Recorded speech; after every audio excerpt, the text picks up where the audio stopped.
Chongqing residents were once promised relief from their sweltering summers by the construction of the Three Gorges Dam, touted by Chinese state media as the world's largest natural air conditioner. In 2003, before the reservoir began filling, officials claimed it would cool the city by up to 5 degrees in summer and warm it by 4 degrees in winter. But instead of the expected climate comfort, Chongqing's residents continue to endure blistering heat, with this summer's unrelenting temperatures leaving many wondering whether the reservoir's cooling powers were overstated.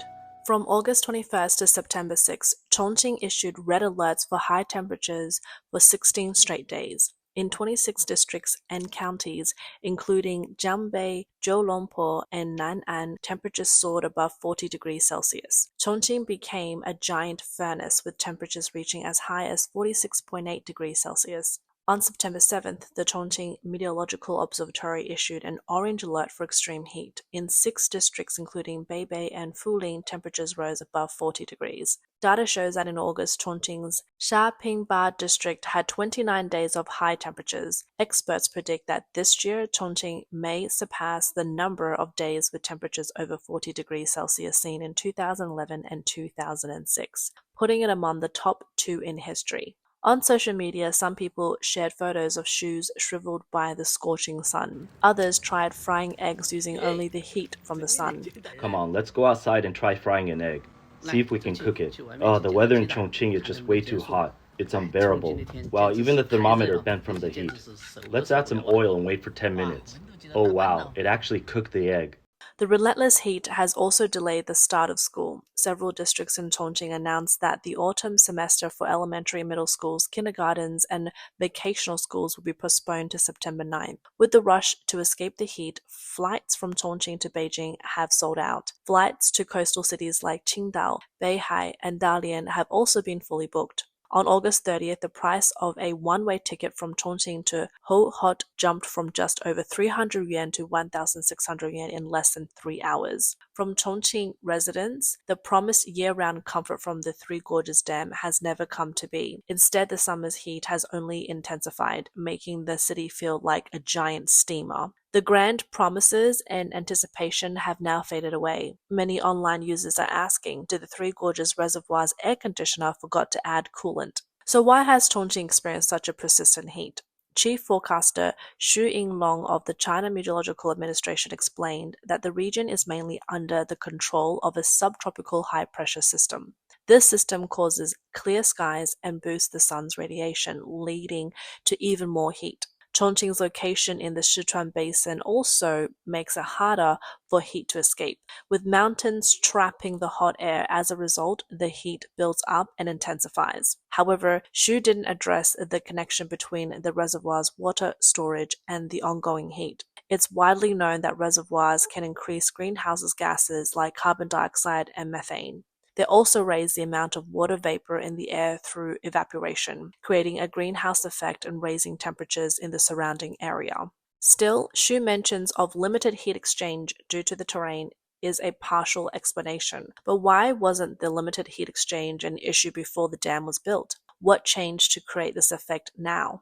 The Three Gorges Dam project has always been a symbol of the CCP's agenda to conquer and reshape nature. Criticizing it in China is heavily suppressed by the CCP. Before the reservoir began filling, the CCP used similar propaganda techniques. In an interview on November 15, 2002, Li Yong'an, then Deputy General Manager of the China Three Gorges Corporation, told China News that the reservoir would become the world's largest natural air conditioner. He said this conclusion came from a 5-year research project by the Chinese Academy of Sciences, CAS, to monitor the reservoir. The project has passed evaluation and was one of CAS's key scientific efforts. The study showed that the Three Gorges Reservoir would submerge 632 square kilometers of land with a storage capacity of 39.3 billion cubic meters, becoming the world's largest artificial lake. The water chemistry, hydrology, and sediment in the area would all change. The report claimed the reservoir would resemble an inland sea with rising temperatures, more humidity, increased rainfall, and more aquatic plant and birds in the area. Hydraulic engineering expert Dr. Wang Wei-luo wrote that the claim about the Three Gorges Dam making Chongqing cooler in summer and warmer in winter came from the project's Environmental Impact Assessment (EIA). This conclusion was not in the first report but in the second. There were two versions of the EIA report for the Three Gorges Dam project. The first report stated that the project would have more negative than positive effects on the environment, though some of the harm could be managed with human intervention. However, two key experts, Hou Xueyu from the Chinese Academy of Sciences and Peking University professor Chen Chandu, disagreed with this view. They refused to sign the report because they didn't believe these negative effects could be easily mitigated. The CCP elites were not happy with the first report's conclusion that the negative impacts outweighed the benefits. They rejected it, citing procedural errors and claimed it was legally invalid. Instead, they appointed new experts with higher political awareness to lead the creation of a second report. On April 16, 1991, Hou Xueyu, who had been a consultant for the project's environmental team and maintained the stance that the negative impacts outweighed the positive, suddenly died from a heart attack. Just over a month later, on May 30th, the team leader Ma Shijun died in a mysterious car accident. The death of these two experts silenced much of the opposition to the project. On August 31st, 1991, State Councillor Song Jian held a meeting to form a new environmental team led by Fang Zhiyun to rewrite the EIA report. In December 1991, the new team submitted the second EIA report. This time, the conclusion was that the project's benefits outweighed its negative effects. On January 17, 1992, Premier Li Peng chaired the 97th executive meeting of the State Council where the Three Gorges Dam project was reviewed and approved.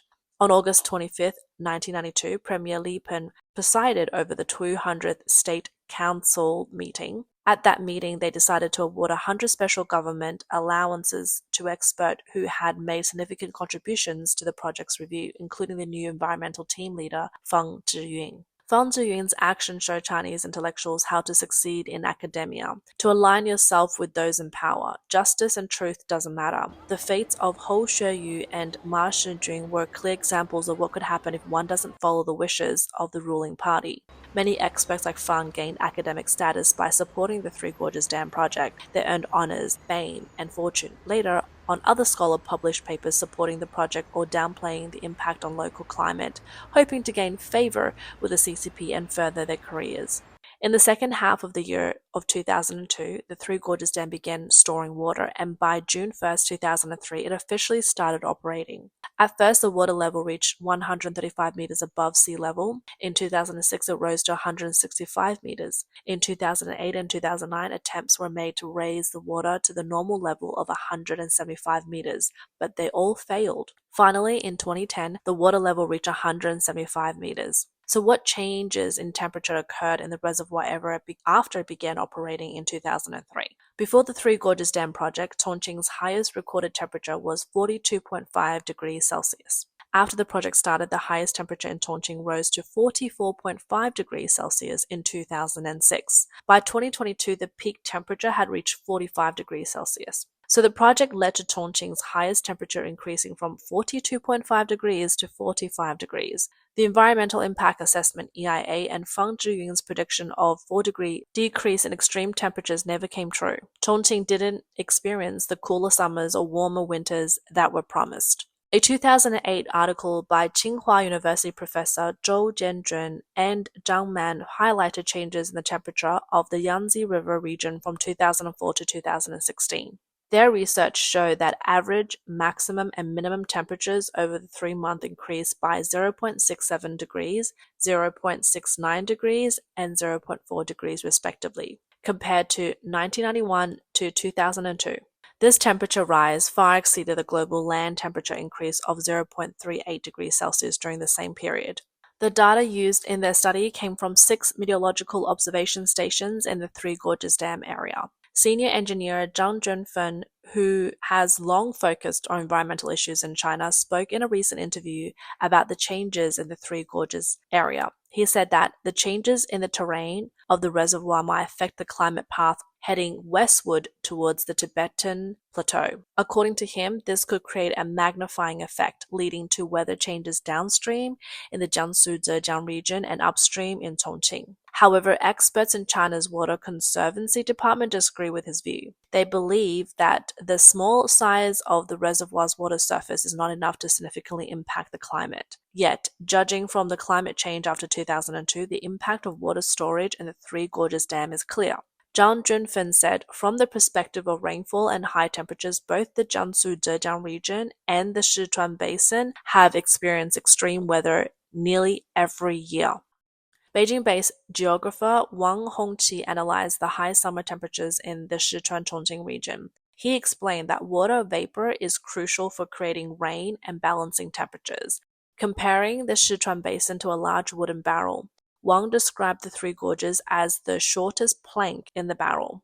This gap is a natural passageway for water vapor into the basin. However, the construction of the dam artificially extended this short plank, blocking the main path of water vapor circulation. Over time, this imbalance has caused more extreme heat and droughts, a phenomenon Wang called the barrel effect. It's clear that the idea of the Three Gorges Dam acting as the world's largest natural air conditioner, cooling Chongqing in summer and warming it in winter, is nothing but a lie. Now, let's move to the second lie about the Three Gorges Dam. The Three Gorges will power half of China, and with it, there will be no power shortages. This was one of the key slogans promoted by the CCP when the project was launched. However, since the project began operating in 2003, the Sichuan-Chongqing region has frequently faced power shortages during heat waves. Ironically, even Yichang City, located right next to the massive hydroelectric station, had to build a coal-fired power plant along the Yangtze River to meet its electricity needs. Recently, parts of Sichuan have experienced continuous heat waves. On August 22nd, the Chengdu Meteorological Bureau issued its first red alert for high temperatures this year, with the temperature reaching 40.5 degrees Celsius. By August 25th, the red alert was still in effect, and temperatures in many areas exceeded 37 degrees, with a peak of 40.9 degrees Celsius. This extreme heat has pushed electricity demand to new highs in the Sichuan grid twice. In Chengdu, large screens and shopping malls on Chunxi Road were turned off. Office buildings' air conditioning was shut down. Elevators stopped running, and charging stations for electric vehicles lost power. Subway stations with working air conditioners became popular refuge for residents. Some factories were also forced to halt production for a week. Starting on August 22nd, electric vehicles charging stations in Chengdu restricted power usage during peak hours to ease the pressure on the power grid.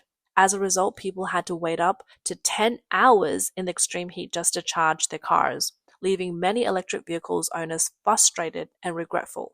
As for how long the power restrictions will last and which area will be affected, the Chengdu Power Supply Department said they have not received specific instructions. In recent years, the Sichuan-Chongqing region has faced recurring power shortages during heat waves. Ironically, the government reduces power when people need air conditioning the most. Cities like Chongqing and Wuhan have experienced similar situations.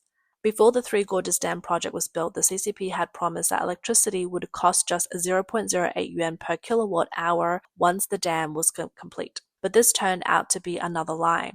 In 1992, the CCP approved the construction of the Three Gorges Dam project. To finance the 200 billion yuan needed for the project, the government added a surcharge of 0.003 yuan per kilowatt hour nationwide. Profits from the Zhezhou water control projects also contributed to the Three Gorges Dam construction fund.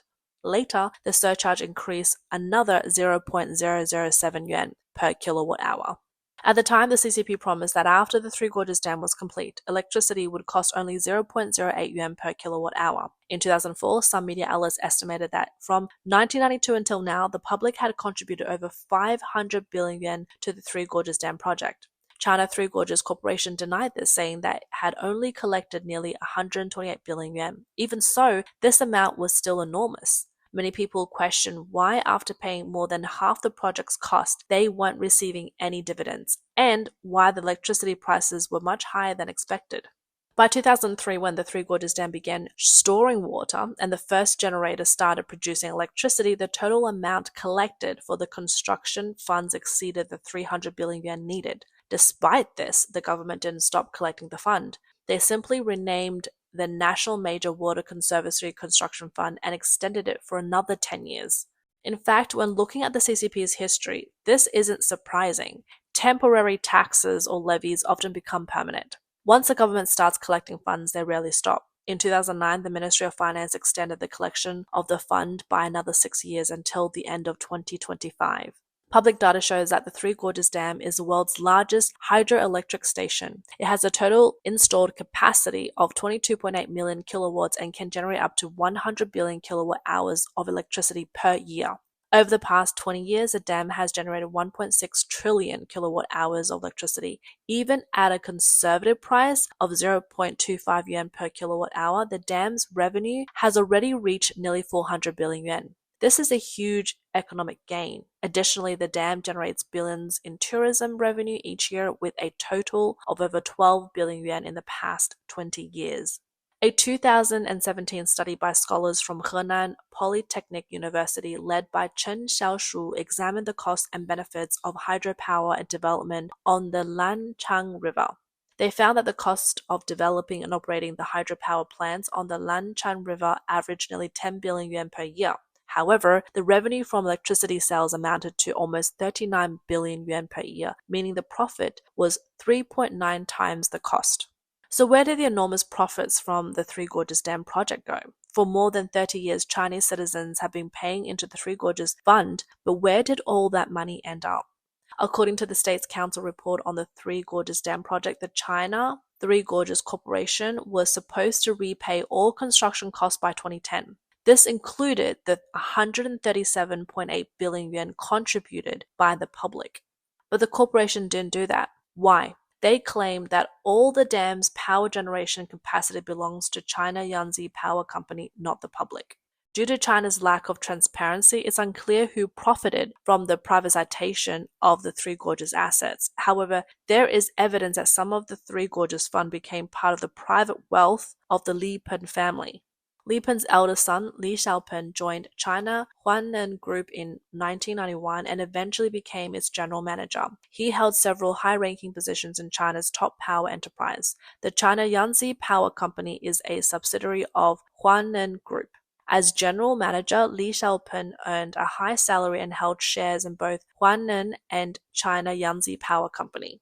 Some of the Three Gorges Fund, it seems, became part of this private wealth. Whether shares of China Yangtze Power were gifted to Li Pen and his family remains unknown. All in all, the Three Gorges Dam project, a symbol of the CCP's effort to conquer and reshape nature, has not delivered the benefits it promised. Instead, it has caused environmental damage, changed local climates, and create floods, bringing hardship to local residents.